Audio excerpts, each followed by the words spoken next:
The Chinese Communist Party and CCP is renowned for its iron grip on information, censoring dissent with ruthless efficiency. Yet, when it comes to winning the hearts of its own people, the party seems to be floundering like a bad rom-com. State-run media outlets proclaim a deep, unshakable love between the CCP and the Chinese people, painting a picture of a nation united in adoration for its leaders. According to these sources, the party's eternal mission is to bring happiness and prosperity to its citizens, a commitment that has supposedly never wavered, no matter how challenging the path. Conveniently, they gloss over the fact that this path included decades of policies, like the Great Leap Forward and Cultural Revolution, that led to millions of deaths, widespread famine, and unimaginable suffering. But as the narrative goes, how can you truly appreciate happiness without enduring soul-crushing misery first? You're welcome, China. The CCP insists this bond is unbreakable. China's leader, Xi Jinping, has declared that the unity between the party and the people is so strong that any attempt to fracture it, whether by foreign powers or internal dissent, is nothing more than a pipe dream. Tariffs from the US? Geopolitical pressures? No problem. China, according to state propaganda, is propelled by a force stronger than any trade war: the unwavering devotion of its citizens. A slick government video even boasts that no matter how fiercely the winds of global conflict blow or how dark the economic clouds gather, China will stand firm. The party is willing to let its people bear the brunt of any sacrifice. Economic hardship, job losses, you name it, all in the name of this so-called unity. It's a love story for the ages, right? But let's not get too swept away by the romance.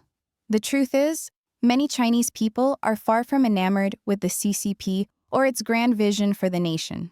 Despite the party's claims of a harmonious relationship, there's a growing disconnect that's impossible to ignore. The CCP is a master at telling people what not to do. Through its suffocating censorship and relentless crackdowns, it's created one of the world's most restrictive media environments, according to the organizations like Freedom House. This has led to widespread self-censorship, with citizens tiptoeing around sensitive topics to avoid landing in hot water with the authorities. At the same time, the party has launched sweeping campaigns to impose its will on entire industries: education, technology, finance, you name it. These clampdowns have left deep scars. Former high-flying bankers, for instance, have abandoned their lucrative careers, with some even turning to stand-up comedy.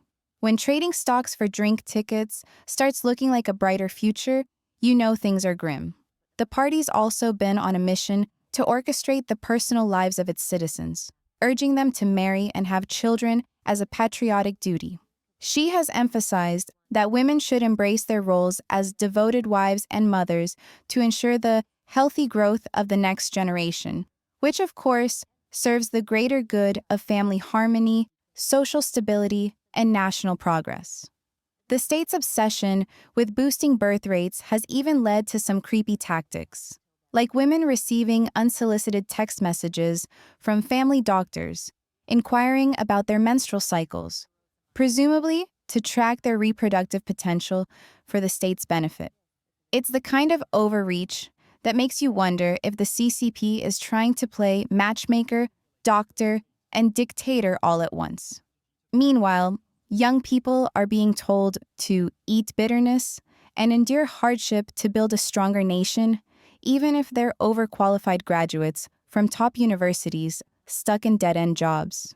And for those already toiling in the state bureaucracy, he has called for an end to formalism and bureaucratism to improve efficiency. Good luck with that when officials are more focused on covering their tracks than serving the public. Despite all this pressure, the party's efforts are falling flat. Marriage rates in China plummeted by 20% in the first quarter of this year, dropping to less than half of the 2013 peak of nearly 13.5 million marriages. This decline is fueling concerns about population shrinkage, especially since family planning in China typically happens within marriage. The CCP desperately wants more babies, but it seems no one's in the mood, not even after those intrusive period tracking texts. At the same time, many young people are rejecting the party's demands altogether, embracing trends like lying flat or letting it rot. These movements see individuals opting out of the relentless grind of Chinese society, long work hours, cutthroat competition, and sky-high expectations in favor of a low-key lifestyle that prioritizes personal well-being over national glory. It's as if the Chinese people are telling the CCP, "I need space. It's not me. It's definitely you." Economically, the party is also struggling to rally its citizens. With tariff wars straining China's markets, the government has launched an all-out push to boost domestic consumption, hoping to offset weak demand and keep the economy afloat. But Chinese consumers aren't biting. Wary of a dismal economic outlook and all too familiar with the pitfalls of made in China products, they're holding onto their wallets. This lack of enthusiasm poses a serious challenge to Xi's grand vision of the great rejuvenation of the Chinese nation, a plan that hinges on a motivated populace willing to consume, produce, and reproduce in lockstep with the party's goals. Right now, the CCP is striking out on all three fronts. A recent story from Xinjiang perfectly illustrates this disconnect. In April, a toddler became trapped 40 meters down a narrow well, a life-or-death situation that stumped local authorities with their conventional rescue equipment. Enter a 24-year-old auxiliary officer named Bupatam Abdukad, who volunteered to brave the tight, oxygen-scarce well to save the child. Against the odds, she succeeded, emerging with the toddler, and both were rushed to the hospital. State media hailed her as a model citizen, a shining example of self-sacrifice and heroism. Local authorities got in on the praise, awarding her 10,000 yuan, about 1,400 USD, and nominating her for a National Bravery Honor.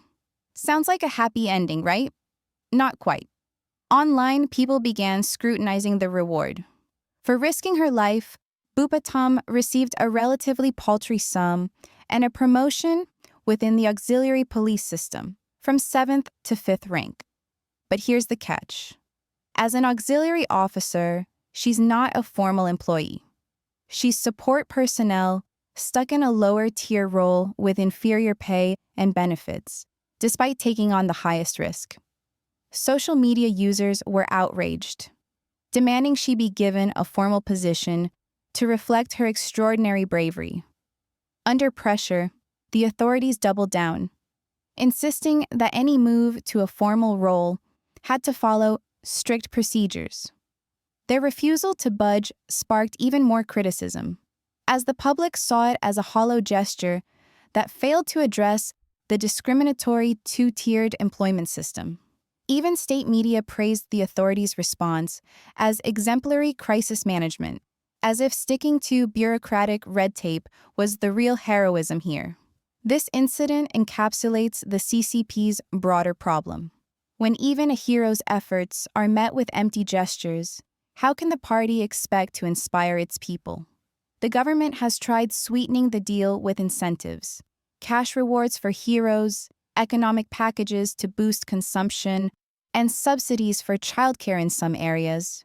But these measures aren't cutting it. Forcing officials to study Xi's ideology only adds to the bureaucratic mess, while coercive tactics, like a company threatening to fire single workers if they don't marry within 6 months, are more likely to spark resentment than romance. The zero-COVID protests showed that the Chinese people have a breaking point, especially when locked in their homes with nothing but bitterness to sustain them. The CCP's inability to energize its citizens is a ticking time bomb. Without a motivated public, Xi's dream of making China the world's leading power is at risk. The party can keep preaching unity and sacrifice, but when it treats even its heroes like cogs in a machine, it's no wonder the Chinese people are checking out. One day, they might just hand the CCP a set of divorce papers and walk away from this dysfunctional relationship for good.